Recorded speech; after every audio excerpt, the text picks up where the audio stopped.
세 번째 시간인데 오늘은 파이프 내면 비드기와 ERW 용접에 대해서 간단하게 알아보겠습니다. 기본적으로 내면 비드기의 기본 개념은 내면 비드기는 말 그대로 파이프 내면의 비드를 제거하는 겁니다. 파이프를 일자의 스캘프를 갖다가 원형으로 말면 용접부가 발생하죠. 바깥쪽 용접부와 안쪽 용접부인데 바깥쪽은 외면 바이트로 긁는다고 하고 내면 내면에는 그 내면 비드기가 들어가고 헤드 부분에 링바이트나 인서트 또는 알바이트를 연결해서 내면 비드를 제거하게 됩니다. 물론 비드를 제거를 잘 하면 이걸 인발용 파이프, 인발 회사에 납품하게 되고 보통 중간 수준이면 이거를 배관용 파이프라고 하고 좀 더 비드를 제거를 잘 못했을 경우에는 구조용 파이프라고 합니다. 비드를 그 오퍼레이터마다 비드를 잘 따는 사람들이 있는데 그 링바이트로도 인발용 파이프처럼 잘 따시는 분도 있습니다. 그리고 내면 비드 크게 보면 비드 커터부, 그리고 인피드 로드부, 그리고 인피드 튜브 아세이로 나눠집니다. 여기 그림을 잘 보시면 내면 비드 주소가는 세트인데 그 크게는 왼쪽에 헤드 비드 커터부고 가운데 부분에 로드 바디, 초자간 코어 로드 바 합쳐가지고 인피더 로드 아세이라고 하고 그리고 오른쪽에 보면 쿨란트 건 그리고 인피더 튜브 이거 주소관이라고 하죠. 이거 이제 그래서 이걸 다 합쳐서 인피더 튜브 아세이 그 세 가지 비드 커터 아세이, 인피드 로드 아세이, 인피더 튜브 아세이 이렇게 세 가지로 분류가 됩니다. 이건 용어인데 기본적으로 헤드 부분에 어퍼롤, 기본적으로 다운 레버 핀, 그리고 바텀 레버, 다운 뭐 다운 롤 이게 보면 이제 용어가 서로 이제 부르기 나름인데 그래도 용어는 통일을 시키는 게 좋다고 생각합니다. 보통 이제 기타 볼트는 렌치 볼트나 무드 렌치 볼트는 이제 대가리가 없다고 해서 무드 렌치 볼트입니다.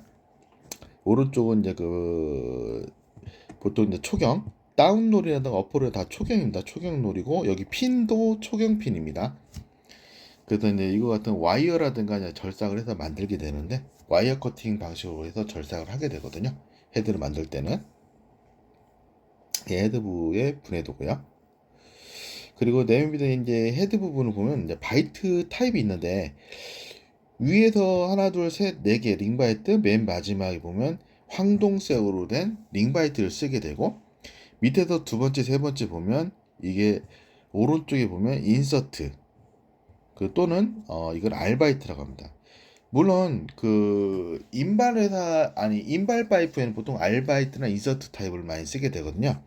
그리고 일반 구조관 배관용 또는 인발 파이프에 링바이트 쓰기도 합니다. 사람의 실력에 따라서 그 반지름 곡선에 따라서 계산 공식이 좀 다르긴 한데 비교적으로는 후육관 말고 박육 두께 2T 이하 급에서는 보통 인서트 알바이트를 많이 사용하거든요.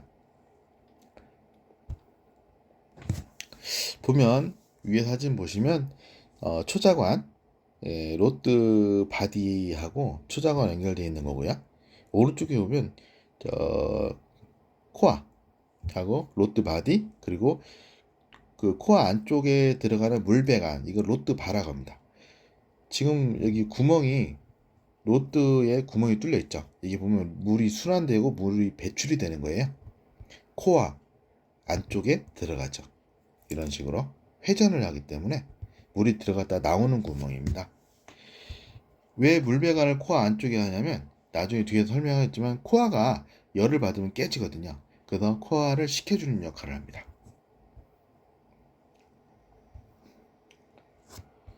예전에는 이제 코어를 6파이, 뭐 4파이, 3파이, 1파이 그런 식으로 로드 발을 넣고 초자관 안쪽에다가 이렇게 쑤셔 놨거든요. 속된 말로. 요즘은 통코어를 씁니다. 통코어를 해서 초자관 안쪽에 통코어가 들어가고 코어 안쪽에 로드 바가 들어가거든요. 이렇게 하면 생산성과 교체 시간이 단축이 되고 열 효율이 올라갑니다. 이런 식으로.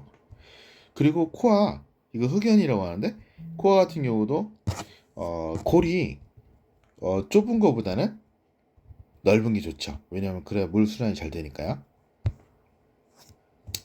네임비드가 이제 고주파 용접 원리인데 이게 좀 인터넷에 보면 좀 많이 나옵니다. 이게 표피 효과라고 하죠. 보통 이제 두 엣지면이 마주 접촉한 상태에서 전류가 흐르기 때문에 접촉면 사이에서 저항 발해를 일으켜서 용접을 하는 거거든요. 이 표피 효과는 보면 인터넷에 뒤져보면 그 고주파 전류가 흐를 때 표면에 전류가 집중되는 현상이거든요. 그래서 이제 고주파 용접이 가능하게 되는 원리고요.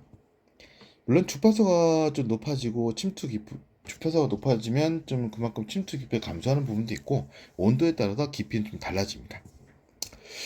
표피 효과와 근접 효과 이 두 가지로 용접이 되는 거예요.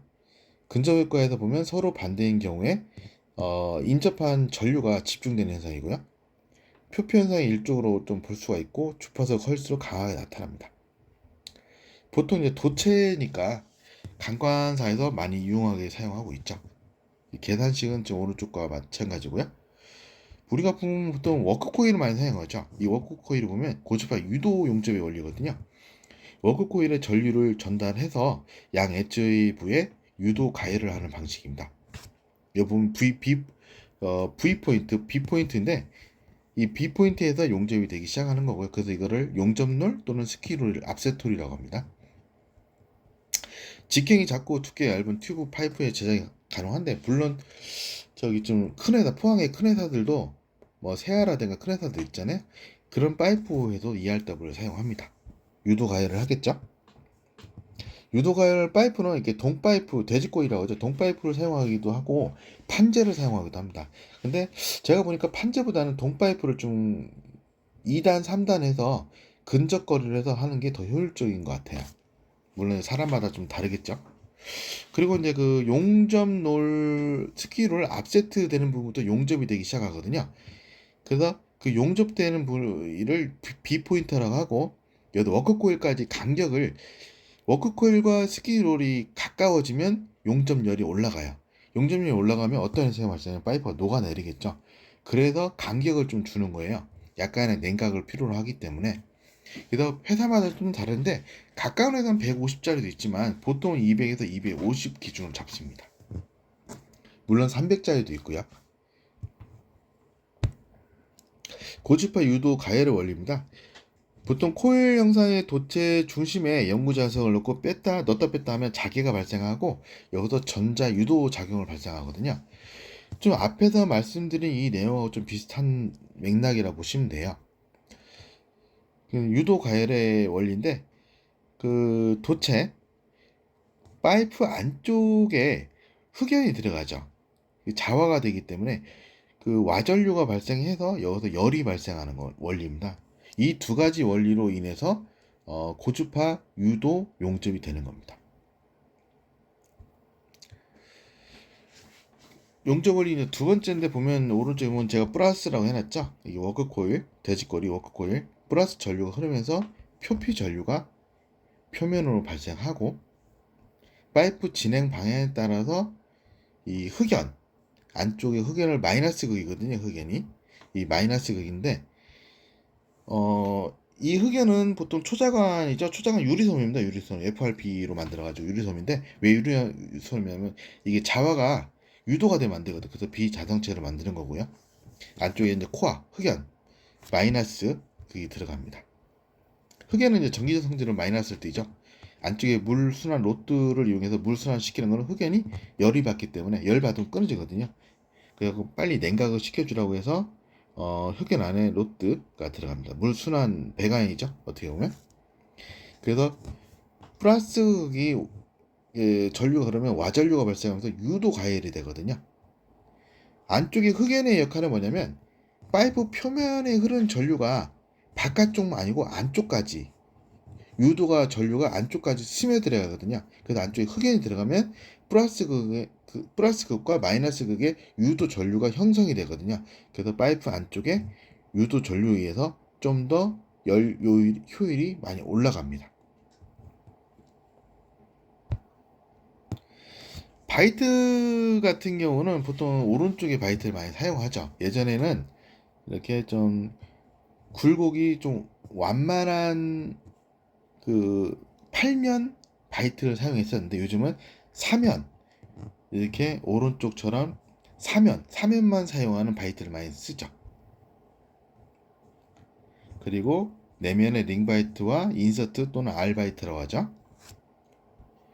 파이프 안쪽에는 코어가 들어가고요. 코어 안쪽에는 파이프 안쪽에는 초자관이 들어가고, 그 다음에 초자관 안쪽에 코어가 들어가고, 코어 안쪽에 로드 바가 들어갑니다. 그 안에, 로드 바 안에는 물이 흐르겠죠? 이 안에 물이 흐르겠죠? 물이 흐르는 이유는 아까도 말씀드렸지만, 냉각을 시켜준, 냉각을 시켜주기 위해서, 물을 통과를 시키는 겁니다. 냉각을 시키지 않고 열이 받으면 코어가 끊어지거든요. 깨지거나. 그러면 열이 오르지 않겠죠. 외면 바이트는 계산 공식은 이제 외경을 2로 나눈 거에 1.1을 곱하는 거고요. 내면은 내경을 3분의 1, 3.14 파이로 나누는 겁니다. 레디어스를 말 그대로 반지름입니다. 그래서 반지름 계산 공식을 하는 겁니다. 나중에 콤파스를 가지고 계산하면서 길이만큼 콤파스를 돌려보면 딱 그 라운지가 나올 거예요. 내면 비딩기 설치 부분은 보통 핀패스 스탠드 2번에 하는데 어떤 회사는 3번에도 합니다. 보통 길이에 따라 틀린데 너무 가까우면 초자간에다가 로드 그리고 코어 모든 게 작아지겠죠. 작아지면 일단은 열 효율이 떨어집니다. 열 효율이 떨어지면 일단은 그 용접성이나 냉각성 뭐 그런 게 너무 안 좋겠죠. 그래서 일정한 거리를 좀 두고 하기 때문에 핀패스 2번이나 보통은 핀패스 1번 또는 2번 핀패스 1번 또는 2번 보통 그 정도에 많이 한다고 보시면 돼요. 그 여기 보면 수동으로 설치한 경우인데 이렇게 수동으로 설치한 경우 브라켓이죠. 수동으로 설치한 경우는 내구성이 약해가지고 흔들거려요. 그래서 재료관 작업 시 좀 떨림이나 흔들림이 발생하고 비드 커팅과 센터 이탈 등이 발생하거든요. 이런 경우 같은 경우는 브라켓을 제대로 설치하는 게 좋겠죠. 이건 지금 브라켓을 제대로 설치했네요. 이렇게 보통 재료관이나 배관용 파이프, 좋은 파이프를 생산을 하려면 이렇게 브라켓 자체가 좀 튼튼해야 합니다. 왜냐하면 여기에 연결되는 쿨란트건하고 내면 비트가 여기서 연결이 되거든요. 지금 여기 그 우레탄 파란색 우레탄 호스가 연결된 거는 쿨란트건이거든요. 쿨란트건의 인피터 튜브를 통해서 초자간 로드로 해서 물이 그 순환이 되거나 물이 통과를 하거든요. 왜냐면 여기서 이렇게 브라켓을 잘 잡아줘야 내면 비드 헤드에서 그 링바이트 내면 링바이트가 흔들리지 않겠죠. 내면 링바이트가 또 고정이 되려면 쿨란트거나 이렇게 브라켓에서 잘 잡아줘야 돼요. 이렇게 롤에 파이프 진입하기 전에 일단 그 내면 비드기를 진입한 사진이고요. 그리고 파이프가 이제 진입을 하면서 센터 맞춰가지고 열 효율을 올리면 이렇게 이런 식으로 열이 발생해서 파이프를 이제 녹여서 이거는 지금 외면 바이트 아까 말씀드린 외면 바이트 이렇게 열 발생한 외면 바이트로 긁어가지고 외면 바이트로 긁어서 용접 개제물을 이렇게 긁어내는 지금 사진입니다. 이거는 보면 맨 위에 보면 용접 열을 제대로 안 먹었죠. 맨 위에 같은 경우는 이런 경우는 냉정이 발생하고요. 그 밑에서 첫 번째, 두 번째, 세 번째 같은 경우는 파이프 외면에 주름이 졌죠. 보시면 이런 식으로 파이프가 말아지죠. 근데 여기에 이렇게 주름이 진 거죠.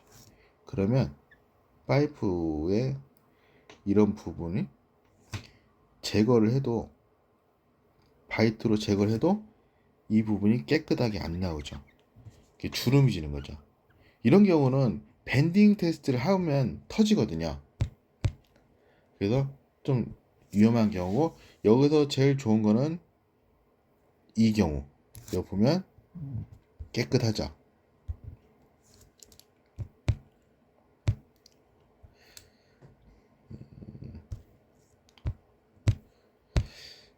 여기 보시면 여기 같은 경우도 지금 주름이 졌고 또 이거 좀 그나마 양호. 이거는 X. 이게 지금 제일 좋은 케이스입니다.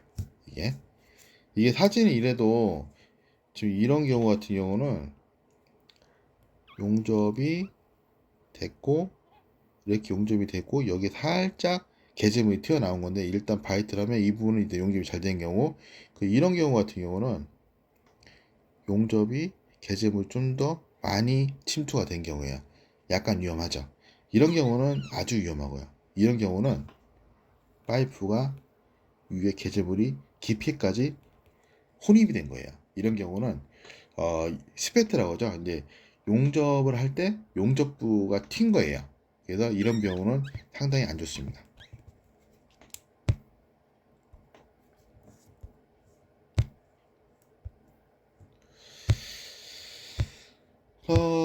이렇게 해서 지금 교육을 다 끝냈는데요. 일단 네임비드기라든가 ERW, 고주파 유도 용접에 대해서 간단히 했는데 이게 자세하게 하려면 정말 시간이 많이 걸려요. 그래서 지금 간단하게 일단 한 건데 다음에 좀 더 쉽게 설명할 수 있는 부분이 있으면 다시 교육을 진행하겠습니다. 다음 교육 내용은 파이프 분량 내용이라든가 인발 파이프의 분량 내용, 상황에 따라 내용을 좀 변경할 수 있는데 관련된 내용으로 다시 다음 시간에 뵙겠습니다. 감사합니다.